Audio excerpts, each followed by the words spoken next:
I believe in functioning drunks and alcoholics.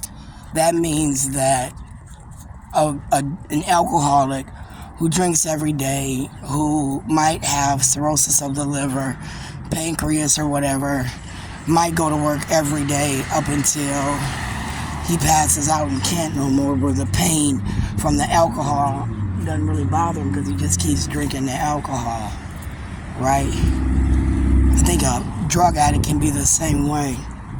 I think there are functioning drug addicts who for so long can get away with certain things when done in moderation. Carl Jefferson, Strawberry, Keith Ellison, Bobby Joe Champion, Don Samuels.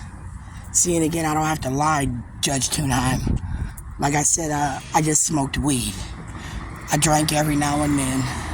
I'm one in a million. And I'm not really in the mood to play with alcoholics who, from age of 16, when I was downtown one time, Keith, Don, this man rode up and he was in like a Benz Otis Maze. And then he started talking about remembering me from high school. And I got, again, the heebie-jeebies. I felt raped.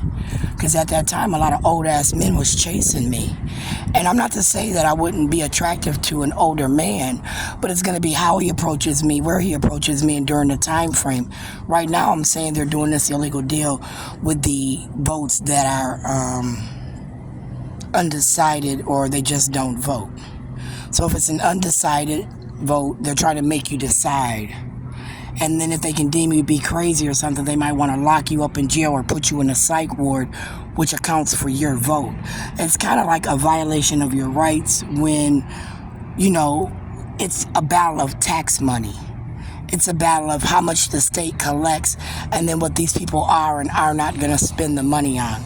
Are they going to spend it on educating? Are they going to spend it on the boulevard? Are they going to spend it on the gutters where the street sweepers go around and get the leaves and things out of the gutters so that the water flows down and then it goes through the streaming system appropriately?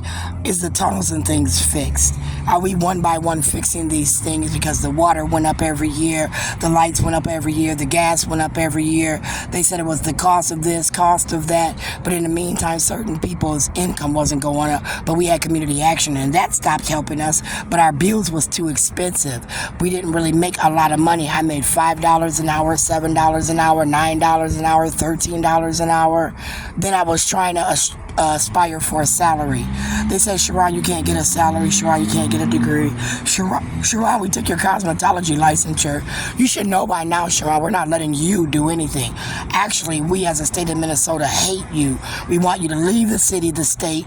We want you to think about killing yourself because we have watched your Facebook and your Twitter page, and we have decided as a group what we think of you based on your rants and raves from 2015-16 to date, where you've accused certain politicians of, what do you call it? Chasing your cases. So that meant like you were suing these people. You fired Amy Jane Getz. Your case went undecided. Kim Ellison, Bobby Joe Champion, Don Samuels, Otis Mays went behind closed doors, started working on stealing your money. They then watched you sue again.